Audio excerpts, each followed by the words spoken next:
Hi guys.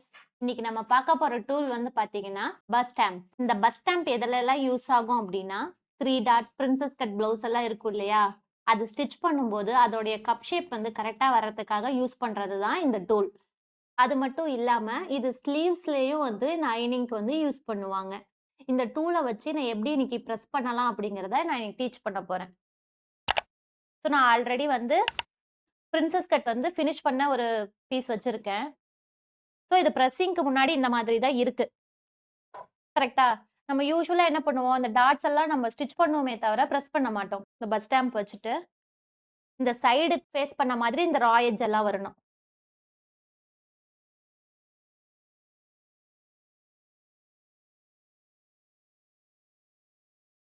இந்த சைட face பண்ண மாதிரி இருக்கு.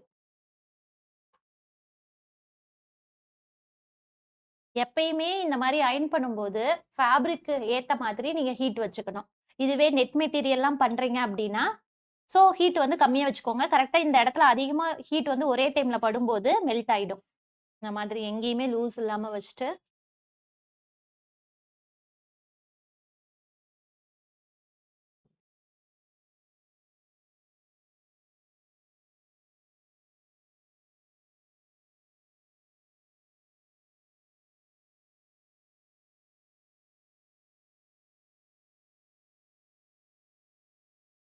ஸோ நம்ம 2க்கும் உள்ள டிஃபரன்ஸ் தெரியுதா?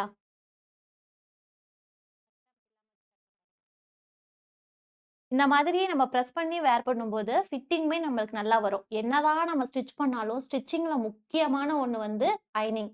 ஸோ, அந்த ஃபினிஷிங் கரெக்ட்டா இருந்தா தான் ஸ்டிச்சிங்குமே பார்க்க நீட்டா இருக்கும். லைனிங்ல பண்ணோம் இல்லையா? அதே மாதிரி தான் மெயின் ஃபேப்ரிக்லயும். நம்ம மெயின் ஃபேப்ரிக் யூஸ் பண்ணும்போதும் அதே தான் பண்ணணும்.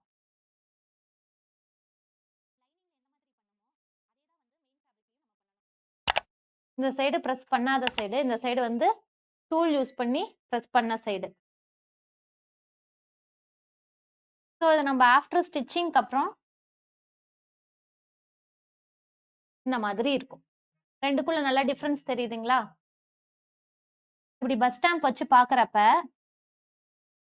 உங்களுக்கு இந்த மாதிரி நல்லா ரவுண்ட் ஷேப்பா இருக்கணும். இந்த மாதிரி இருந்தா நீங்க வேர் பண்ணியிருக்கிறப்ப ஷேப்புமே வந்து உங்களுக்கு பெர்ஃபெக்ட்டா வரும். இப்போ நான் வந்து ஸ்லீவ் வந்து ஜாயின் பண்ணியிருக்கேன். இது வந்து பிரஸ்ஸிங்க்கு முன்னாடி ஸ்டேஜ். இந்த இடம்லாம் வந்து பார்த்தீங்கன்னா, நல்லா பல்ஜ்டாவே இருக்கும் நமக்கு. ஜாயினிங் ஏரியாலாம். ஸோ எப்படி அந்த டூல் யூஸ் பண்ணி எப்படி நான் பிரஸ் பண்ணணுங்கிறத நெக்ஸ்ட் காட்டுறேன். இந்த பஸ் ஸ்டாம்ப் மேல இந்த ஸ்லீவோடைய சென்டர வந்து நம்ம ஃபர்ஸ்ட் வச்சிரணும். பிளேஸ் பண்ணிடணும். ஸோ ஃபேப்ரிக்கு ஏத்த மாரி ஹீட் வச்சுக்கோங்க. வச்சுட்டு நார்மலா நம்ம பிரஸ் பண்ணிக்க வேண்டியதுதான். எப்பயும் யூசுவலா பிரஸ் பண்ணுவோம் இல்லையா? அதே மாதிரி பிரஸ் பண்ணி எடுத்துக்கோங்க. ஸ்லீவோடைய ரா எட்ஜ் எல்லாமே வந்து ஸ்லீவ் டைரக்ஷன் பார்த்த மாதிரி இருக்கணும். பல்ஜ்டா இருக்கிற ஏரியா எல்லாமே நீட்டா நம்ம பிரஸ் பண்ணி எடுத்துறணும்.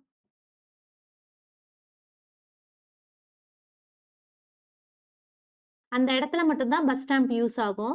மத்த இடத்துல எல்லாம் பஸ் ஸ்டாம்ப் இல்லாமலே ஈஸியா அயர்ன் பண்ணிரலாம். ஆனா அந்த இடத்துல கண்டிப்பா பஸ் ஸ்டாம்ப் வந்து தேவைப்படும்.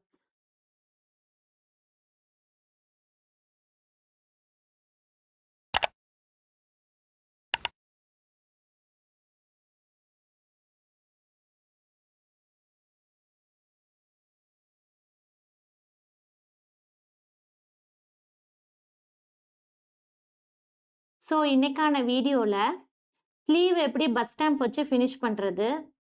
பஸ் ஸ்டாம்ப் யூஸ் பண்ணி எப்படி வந்து இந்த கப்ப பிரஸ் பண்றதுங்கிறத பார்த்தோம். ஸோ நெக்ஸ்ட் வீடியோல வேற ஒரு ட்ரிக்கோட பார்ப்போம். Thank you.